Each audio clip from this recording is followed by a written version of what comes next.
VIT AP, as a part of VIT Group of Institutions, inherits 37 years of legacy in innovation and research in educational sector, is one of the most preferred destinations of education for students across the country.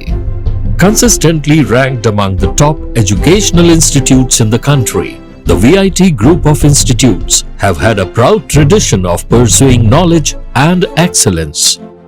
A university that offers the best undergraduate, postgraduate and PhD programs in technology, science, arts, law, management and many more. A place where students' development of mind, body, heart and spirit is encouraged through learning, engaging, experimenting and leading. We welcome you to the VIT AP. Meet the tomorrow today. ICFI is the bridge between tomorrow and today. Bridge between aspirations and accomplishment. Bridge between I wish to I can. I will remove the gap. Welcome to the I. I am ICFI. Belief called I. I can fly above imagination. ICFI.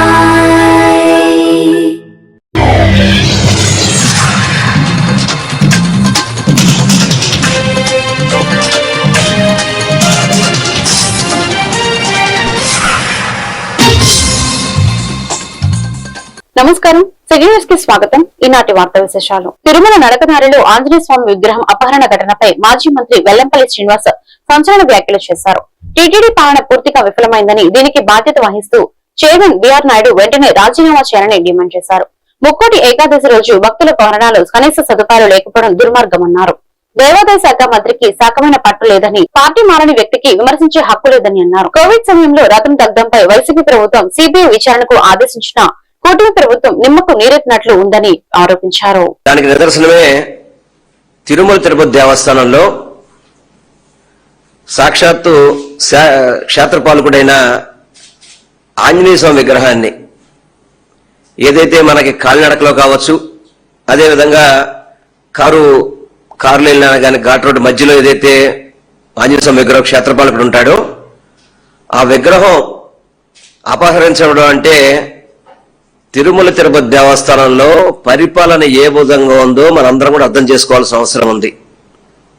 Tirumala TTD chairman కానివ్వండి, పైన కొండ మీద ఉండే additional EO కానివ్వండి, అదేవిధంగా EO కానివ్వండి, ముఖ్యంగా దేవాదాయ శాఖ మంత్రి కానివ్వండి, నేను వెంకటేశ్వర స్వామికి పరమ భక్తుడిని చెప్పి అనే చంద్రబాబు నాయుడు కానివ్వండి, సనాతన ధర్మానికి నేనే రాష్ట్రానికి బ్రాండ్ అంబాసిడర్ అని చెప్పుకునే పవన్ కళ్యాణ్ గారు కానివ్వండి, ఇంత దుర్మార్గపు ఘటనలు జరుగుతుంటే కనీసం మీకు జ్ఞానం కూడా లేదా? మీకు తిరుమల తిరుపతి దేవస్థానంలో ఈ కూటమి ప్రభుత్వం ఏర్పడ్డాక, బిఆర్ నాయుడు చైర్మన్ అయ్యాక ఎప్పుడు జరగని సంఘటనలన్నీ కూడా, ముక్కోటి ఏకాదశి రోజు నాడు భక్తులు చనిపోవడం కానివ్వండి, తిరుమల తిరుపతి దేవస్థానంలో చెప్పులేసుకుని వెళ్ళడం కానివ్వండి, ఎప్పుడైనా ఈ ఘటనలు జరిగినాయి? అసలుకి ఎప్పుడైనా తిరుమల తిరుపతి దేవస్థానంలో భక్తులు చనిపోవడం అనేది ఎప్పుడైనా జరిగిందా? ఒకటి కాదు, రెండు కాదు, కేవలం వివిఐపీలకి ట్రీట్మెంట్, వివిఐపీలకి మామూలుగా వాళ్ళందరికీ కూడా పనిచేయడం కానివ్వండి, సామాన్య భక్తులు అందరూ కూడా ప్రతిరోజు మీరు అక్కడికి వెళ్ళి చెబితే సరైన వైకుంఠంలో మాకు సరైన పాలు ఇవ్వరని కానివ్వండి, సరిగా ప్రసాదాలు పెట్టనవని చెప్పని కానివ్వండి, ఇవన్నీ కూడా ఇంత దుర్మార్గంగా జరుగుతున్నప్పటికీ కూడా చంద్రబాబు నాయుడుకి కానీ, సనాతన ధర్మమైన పవన్ కళ్యాణ్ గారికి కానీ కనీసం మనసులో ఏం మాత్రం కూడా క్వశ్చన్ కూడా బాధ కనపట్లేదు. ఆంజనేయ స్వామి విగ్రహం పోయిందని చెప్పి వైఎస్ఆర్ కాంగ్రెస్ పార్టీ, అదేవిధంగా మా బొమ్మన కరుణాకర్ రెడ్డి గారు కావచ్చు, సాక్షి టీవీ. ఎన్టీఆర్ జిల్లా పెనుగంచిప్రోలు మండలం ముచ్చింతాల, పాత వేమవరం, అలిగండ్లపాడు, గుమ్మడిదూరు వెళ్లే రహదారుల పరిస్థితి అధ్వానంగా ఉంది. 2024లో పెద్ద ఎత్తున వచ్చిన వరదల దాటికి పూర్తిగా ధ్వంసం అవగా ప్రయాణానికి వీలుగా తాత్కాలికంగా ఏర్పాటు చేసిన రోడ్లపై ఉన్న గుంటలు, రాళ్లు, దుమ్ముతో రోజురోజుకు ప్రమాదకరంగా మారుతున్నాయి. స్థానికులు వివిధ ప్రాంతాల నుండి పెనుగంచిప్రోలు అమ్మవారి దేవాలయానికి వచ్చే భక్తులు నిత్యం ఈ మార్గాలలో ప్రయాణిస్తూ ఉంటారు. అయినా ఈ రోడ్ల మరమ్మతుల విషయంలో నిర్లక్ష్యం ప్రజలకు అంతుపట్టడం లేదు. కావున అధికారులు రోడ్ల పట్ల నిర్లక్ష్యం వదిలిపెట్టి తక్షణమే రోడ్ల నిర్మాణాలు చేపట్టాలని ప్రజలు కోరుతున్నారు.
క్యాన్సర్ సహా ఎన్నో ఆరోగ్య సమస్యలపై ప్రభుత్వ వ్యవస్థతో సమాంతరంగా వైద్య సేవలు అందించడం జయప్రద ఫౌండేషన్ గొప్పతనమని వైద్యారోగ్య మంత్రి సత్యకుమార్ వ్యాఖ్యానించారు. విజయవాడలో జరిగిన జయప్రద సేవ ఫౌండేషన్ సేవా సంకల్పం 2026 కార్యక్రమానికి ముఖ్య అతిథిగా హాజరైన మంత్రి సత్యకుమార్ ఠాకూర్ అప్పారావు వైద్యులను సత్కరించారు.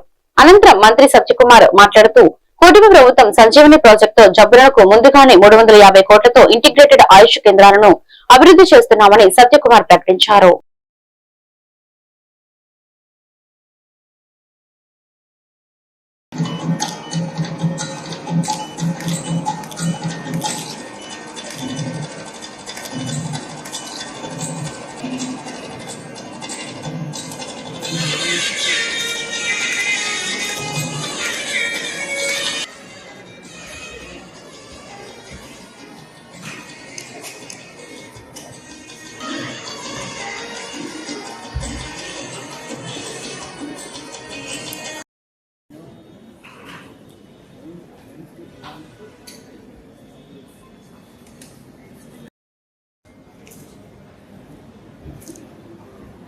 చిగురుపాటి వరప్రసాద్ గారు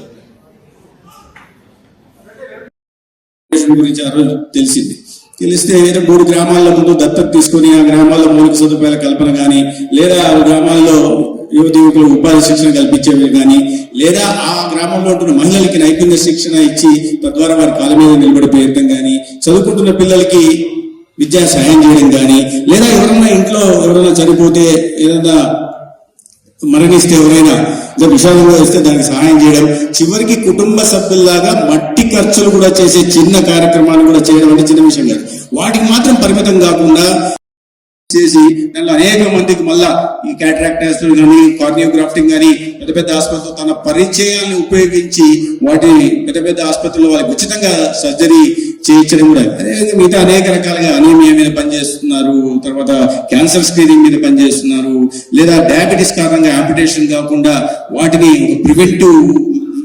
ప్రివెన్షన్ తీసుకోవాల్సిన జాగ్రత్త మీద అవగాహన కలిగించే ప్రయత్నం. అంటే ఒక ప్రభుత్వానికి సమాంతరంగా తన పరిధిలో చేయగలిగిన పనులు ఏవైతే ఉన్నాయో దానికి మించి చేస్తున్న 8 సంవత్సరాలుగా ఎక్కడ ఆగకుండా మనకి రావటం జరిగింది.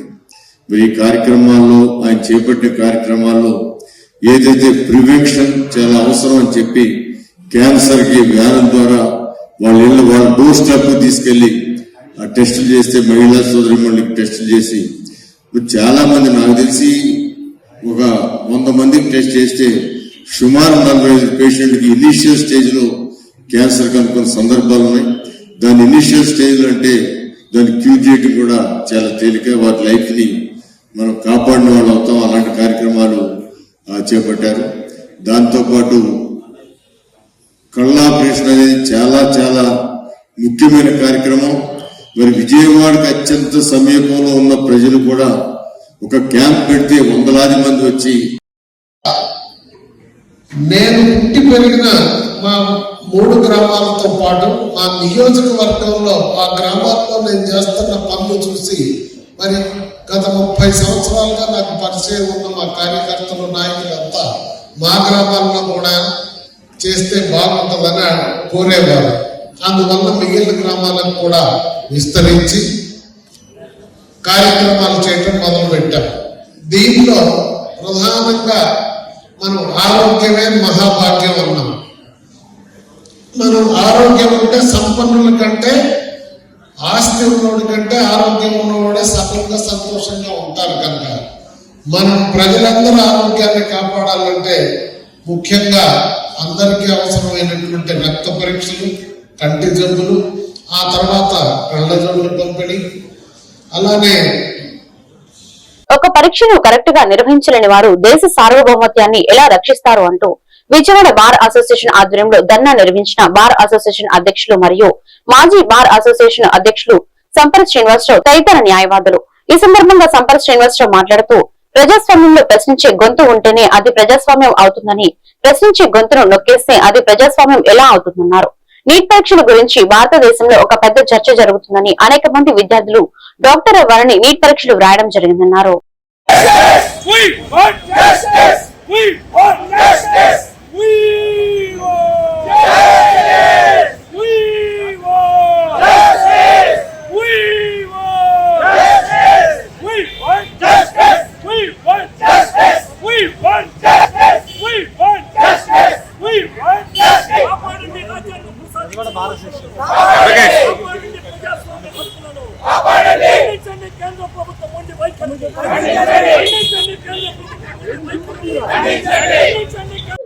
విజయవాడ బార్ అసోసియేషన్ మాజీ అధ్యక్షుడిని. ఈ రోజు భారతదేశ వ్యాప్తంగా ఒక చర్చ జరుగుతుంది. మన పిల్లలు ఢిల్లీలో తమ బాధను వ్యక్తీకరిస్తున్నారు. మన పిల్లలు ఒక రోగిగా మనిషి బాధపడితే అది వైద్యం చేయాలని, డాక్టర్ అవ్వాలని నీట్ ఎగ్జామ్ రాస్తే ఆ నీట్ ఎగ్జామ్ కే చేయడంలో విఫలం చెందిన ప్రభుత్వాన్ని హెచ్చరించడానికి, నిద్ర లేపడానికి వాళ్ళు ఊరుగుడ్డ మానేసి ఢిల్లీలో జంతర్ మంతర్ వద్ద ధర్నా చేస్తారు. వాళ్ళు ఎవరో కాదు, మన దేశ పౌరులు, భావి తరానికి వాళ్ళు పెట్టుబడులు. ఈ భారతదేశ యువతలు వాళ్ళ మీద లాఠీ చార్జ్ చేయడం, బాష్పవాయువు ప్రయోగించడం అది చాలా అమానుషం అని చెప్పి ఇది బెజవాడ బార్ అసోసియేషన్ ఖండిస్తూ ఈరోజు ధర్నా చేసింది. మేము ఎందుకు ధర్నా చేశామంటే, ఎక్కడైనా ప్రజాస్వామ్యంలో ప్రశ్నించే గొంతు ఉండాలి. ప్రశ్నించే గొంతు నొక్కితే అది ప్రజాస్వామ్యం కాదు, అది నియంతృత్వం అని చెప్పి డాక్టర్ బాబాసాహెబ్ అంబేద్కర్ ఎప్పుడో చెప్పారు. రాజ్యాంగంలో రచించాయి, మనందరికీ రాజ్యాంగాన్ని అందించారు. ఆ రాజ్యాంగాన్ని అనుసరించమని చెప్పి, ఆ యొక్క పిల్లల యొక్క బాధలు వినమని, ఆ పిల్లల యొక్క డిమాండ్స్ వినమని, వాళ్ళకి స్వాతంత్రం కలిగించమని, భవిష్యత్తులో ఇటువంటి నీటి పరీక్షలో జరిగిన అవకతవకలు జరగబోవని గట్టి హామీ ఇవ్వమంటున్నాం. అదే ఈ భారతదేశంలో తల్లిదండ్రులుగా, న్యాయవాదులుగా మేము కోరుకునేది ప్రభుత్వాన్ని. ఒక పరీక్షను మీరు నిర్వహించలేని వాళ్ళు ఈ భారతదేశ సార్వభౌమత్వాన్ని, ఈ భారతదేశ యొక్క రక్షణను మీరు రక్షించగలరా అని ప్రశ్నిస్తున్నాం. పిల్లలు మేము బాగా చదువుకున్నాం, మేము పరీక్ష రాస్తాం, మంచి పరీక్ష పెట్టండి, జాగ్రత్తగా పరీక్ష పెట్టండి, దీంట్లో లీక్ లేకుండా ప్రయత్నించాలని చెప్పి కోరితే అది తప్పు కాదు. అది దేశాన్ని రక్షించడం తప్పు కాదు, దేశం మీద తిరుగుబాటు కాదు. ఎందుకంటే ఈ ఆంధ్రప్రదేశ్ లో తెలుగువారిగా మేము చెప్పేది ఏంటంటే, ఈ ఆంధ్రప్రదేశ్ లో ఎస్ఎస్సీ ఎగ్జామ్ లీక్ అవుతేనే నల్లపరెడ్డి శ్రీనివాసులు రెడ్డి విద్యాశాఖ మంత్రిని తన యొక్క మంత్రివర్గంలో తీసేసిన నందమూరి తారక రామారావు గారు రిప్రజెంట్ చేసిన తెలుగుదేశం ఈ నేల ఇది. అటువంటి తెలుగు వాళ్ళు మేము సందేశం ఇస్తున్నాం, అయ్యా మేము విద్యామంత్రినే బయటికి మా మంత్రివర్గం తీసివేసాం, మీరు మీ విద్యామంత్రిని ఎందుకు రాజీనామా చేయించరు? అతను పదవి పోతే ఏమవుతుంది? ఒక బాధ్యత వహించి రేపు పొద్దున భవిష్యత్తులో మంత్రివర్గంలో మీ సాహసాలు జాగ్రత్త. ఆంధ్రప్రదేశ్ రాష్ట్రంలో విద్యా వ్యవస్థను మరింత బలోపేతం చేయడమే లక్ష్యంగా రాష్ట్ర ప్రభుత్వం నిర్వహించిన మెగా పేరెంట్ టీచర్ మీటింగ్ శుక్రవారం రాష్ట్ర వ్యాప్తంగా అన్ని ప్రభుత్వ పాఠశాలలు, జూనియర్ కళాశాలలో అంగరంగ వైభవంగా జరిగింది. ఇందులో భాగంగా జగ్గైపేట జిల్లా పరిషత్ బాలుర ఉన్నత పాఠశాలలో నిర్వహించిన మెగా పేరెంట్ టీచర్ మీటింగ్ కు జగ్గైపేట శాసనసభ్యులు శ్రీరామ్ రాజగోపాల్, ఎన్టీఆర్ జిల్లా కలెక్టర్ శ్రీ లక్ష్మీషా ముఖ్య అతిథులుగా హాజరయ్యారు. ఈ సందర్భంగా పాఠశాల యాజమాన్యం, ఉపాధ్యాయులు, విద్యార్థులు, తల్లిదండ్రులు వీరికి ఘన స్వాగతం పలికారు. అనంతరం ఏర్పాటు చేసిన పేరెంట్ టీచర్ సమావేశంలో పాల్గొని తల్లిదండ్రులు, ఉపాధ్యాయులతో ముఖాముఖి సమావేశం నిర్వహించారు.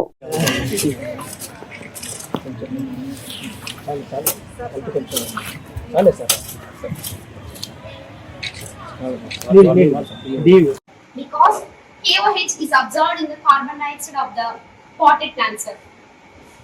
Does not KOH turns into blue-black color, sir? Because there is మీకు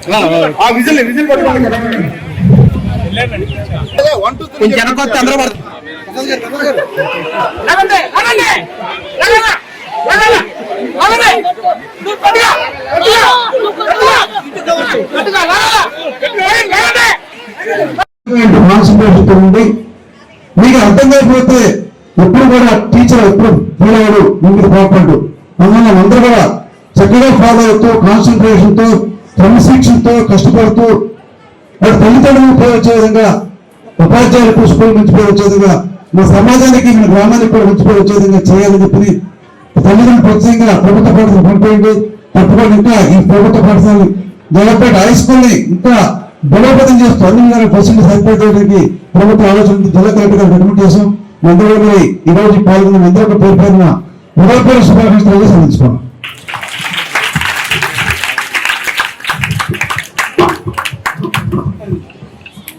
దళిత కులమనే గుర్తింపును దుర్వినియోగం చేస్తూ నిబంధనల ప్రకారం పదవిలో ఉన్న సాటి కులస్తులపై ఫైర్ డిపార్ట్మెంట్ లో ఉద్యోగి అవినాష్ జయసింహకు ప్రమోషన్ రానివ్వకుండా మాకు అడ్డుపడుతున్నాడని నిరాధారణ ఆరోపణలు చేస్తున్నారని హైకోర్టు న్యాయవాది చార్లెస్ ప్రదీప్ వ్యాఖ్యానించారు. విజయవాడ ప్రెస్ క్లబ్ లో ఏర్పాటు చేసిన విలేకరుల సమావేశంలో న్యాయవాది ప్రదీప్ మాట్లాడుతూ తన కక్షిదారుడు చిక్కల రత్నబాబుకి రోస్టర్ 27 ప్రకారం సీనియర్ సబార్డినేట్ రూల్స్ 12B కింద ఫైర్ రీజనల్ ఆఫీసర్ గా కొనసాగడానికి అర్హుడని స్పష్టం చేశారు. హైకోర్టు న్యాయవాదిని 2 రోజుల క్రితం ఒక ప్రెస్ మీట్ జరిగింది ఇదే ప్రెస్ క్లబ్ లో. దాని యొక్క సారాంశం ఏంటంటే డీజీ ఫైర్ డిపార్ట్మెంట్ మేము ఎస్సీ మాల వాళ్ళం, మాకు ప్రమోషన్ రానివ్వకుండా ఎవరైతే అవినాష్ జయసింహ అనే అతనికి ప్రమోషన్ రానివ్వకుండా ఆయన మాకు అడ్డం పడతా ఉన్నాడు, మా ఫ్యామిలీని ఇబ్బంది పెడతా ఉన్నాడు అని చెప్పి ఆ యొక్క ప్రెస్ మీట్ సారాంశం.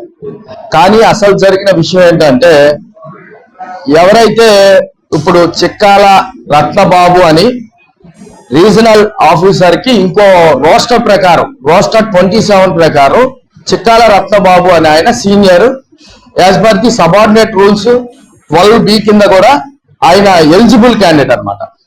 ఎలిజిబుల్ క్యాండిడేట్ కాబట్టి అతను కూడా రోస్టర్ 27 ప్రకారం అతను కూడా ఎస్సీ మాలే, అతను సీనియర్ ఎలిజిబుల్ క్యాండిడేట్ కాబట్టి అందులో అతను హైకోర్టుకు కూడా వెళ్ళి ఉన్నాడు. రిట్ పిటిషన్ నంబర్ 15013 ఆఫ్ 2026 హైకోర్టుకు కూడా మేము వెళ్ళి ఉన్నాం. వెళ్ళి అక్కడ ఆల్రెడీ కన్సిడర్ చేయమని చెప్పి అతని యొక్క ఏదైతే ప్రమోషన్ ని కన్సిడర్ చేయమని చెప్పి హైకోర్టు కూడా ఆర్డర్ చేయడం జరిగింది.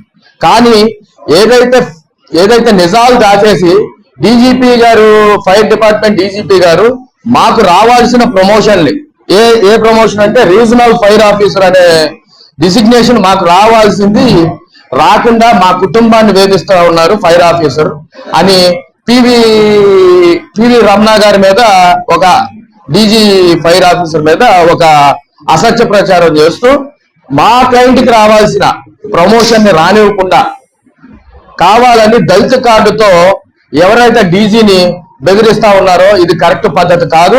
దళిత కార్డు వాడి ఇలాగా కొంతమంది మాలమహానాల లీడర్లు కూడా తీసుకొని వచ్చారు. కానీ అసత్యమా నిజమా అబద్ధాలు ఏంటనేది తెలుసుకోవాలి ప్రతి ఒక్కరు కూడా అని తెలియజేస్తూ, ఎందుకంటే ఇలాంటి యొక్క కరెక్ట్ పద్ధతి కాదు. ఇలాంటి ఏమన్నారంటే దీన్ని this type of system is not a correct అనేది నా యొక్క సిస్టమ్. ఎందుకంటే కార్డు వాడి మన క్యాస్ట్ వాడి లేకపోతే మన క్యాస్ట్ ని అవతల వాళ్ళకి కావాలని ఆపాదించి ఇలాంటి చేయడం అనేది కరెక్ట్ పద్ధతి కాదు అని తెలియజేసుకుంటూ, ఇలాంటి ఏదైతే ఇప్పుడు ఎలిజిబుల్ గా ఇప్పుడు రత్నబాబు గారు మా క్లయింట్ ఎవరైతే ఉన్నారో అతను 32 సంవత్సరాలుగా విజయవాడ సెంట్రల్ నియోజకవర్గ Pushpa hotel centre Lakshmisri Rajalakshmi tiffin మరియు మీల్స్ మరియు కర్రీస్ పాయింట్స్ నియోజకవర్గ ఎమ్మెల్యే బొండా ఉమామహేశ్వరరావు తనయుడు బొండా రవితేజ ప్రారంభించారు. ఈ సందర్భంగా బొండా రవితేజ మరియు నిర్వాహకుడు నవీన్ మాట్లాడుతూ మొట్టమొదటిసారిగా ఇక్కడ హోటల్ ప్రారంభించడం చాలా ఆనందంగా ఉందని, క్వాలిటీ విషయంలో ఎక్కడా కూడా రాజీ లేకుండా కస్టమర్స్ కు అందించాలనే ఉద్దేశంతో ఇక్కడ ప్రారంభించడం జరిగిందని, ప్రతి ఒక్కరు కూడా అన్ని రకాల కర్రీస్ కొరకు ఇక్కడకు సంప్రదించవాలని నేను కోరుచున్నానన్నారు.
విజయవాడ సెంట్రల్ నియోజకవర్గంలో ఆగస్టు 13 ప్రారంభోత్సవానికి ముఖ్య అతిథిగా రావడం సంతోషంగా ఉంది. మరి ప్రజలందరికీ కూడా మంచి నాణ్యమైనటువంటి క్వాలిటీ విధంగా ఎక్కడ కూడా కాంప్రమైజ్ అవ్వకుండా మంచి ఆహారాన్ని ఇవ్వడమే లక్ష్యంగా ఈ యొక్క కర్రీ పాయింట్ని ప్రారంభించడం, ఏర్పాటు చేయడం చాలా సంతోషం. యాజమాన్యానికి అందరికీ కూడా నా హృదయపూర్వక ధన్యవాదాలు తెలియజేస్తున్నాను. ప్రజలందరూ కూడా చుట్టుపక్కల ఉన్న వాళ్ళు, విజయవాడ ప్రజలందరూ కూడా తప్పకుండా విచ్చేసి ఈ యొక్క కర్రీ పాయింట్లో ఉన్న ఫుడ్ ఐటమ్స్ అన్నింటినీ కూడా తప్పకుండా ట్రై చేసి ఇంకేమైనా అవసరమైతే క్యాటరింగ్ సర్వీసెస్ కూడా ప్రొవైడ్ చేసి సౌకర్యం ఇక్కడ అందిస్తూ ఉన్నారు. కాబట్టి తప్పకుండా మీరందరూ ఇక్కడ విచ్చేసి ఈ యొక్క పదార్థాలన్నింటినీ కూడా ట్రై చేయడానికి మనస్ఫూర్తిగా కోరుకుంటూ మరొకసారి ఆ 700 వెంకటేశ్వర స్వామి ఆశీస్సులతో తప్పకుండా ఈ యొక్క కర్రీ పాయింట్ విజయవంతంగా కొనసాగుతుంది. సిద్ధార్థ గారితో ఓపెన్ చేయడం జరిగింది. ఇవాళ మా catering veg meals, non meals అన్నీ ఉన్నాయి. నాణ్యమైన సరుకులు మటన్, చికెన్, లివర్ ఫ్రై, రోటీ గోంగూర, వెజ్లో పప్పు, సాంబార్, రసం అన్నీ అవైలబుల్ ఉంది. మంచి నాణ్యతలో కూడిన ఆహారం లభిస్తుంది. వెజ్లో ఎన్ని రకాలు ఉన్నాయి? వెజ్లో ఎన్ని రకాలు హోటల్ ప్రారంభించిన సందర్భంగా ఈ పక్క హోటల్ సెంటర్ అందరూ వచ్చి మా వ్యాపారాన్ని దిగ్విజయం చేయాలని కోరుకుంటున్నారు. విద్యాశాఖ కేంద్ర మంత్రి ధర్మేంద్ర ప్రధాన్ రాజీనామా చేయాలని డిమాండ్ చేస్తూ ఎస్ఎఫ్ఐ విద్యార్థి సంఘాల ఆధ్వర్యంలో చేపట్టిన బంద్ నందిగామలో శుక్రవారం విజయవంతంగా జరిగింది. నందిగామతో పాటు స్కూల్స్, కాలేజీ వద్ద ఎస్ఎఫ్ఐ ఆధ్వర్యంలో విద్యార్థులు పెద్ద ఎత్తున నిరసన తెలియజేశారు. ఈ సందర్భంగా విద్యార్థులకు భవిష్యత్తుగా మారిన నీట్ పేపర్ లీకేజ్ బాధ్యులైన అధికారులు కేంద్ర మంత్రి తక్షణమే బాధ్యతల నుండి తప్పుకోవాలని డిమాండ్ చేశారు. ఢిల్లీలో పోలీస్ కాల్పుల్లో మృతి చెందిన విద్యార్థి కుటుంబాలకు, నీట్ పేపర్ లీకేజ్ వల్ల చనిపోయిన విద్యార్థి కుటుంబాలకు ప్రభుత్వం తక్షణమే సహాయం చేయాలని వారిని ఆదుకోవాలన్నారు.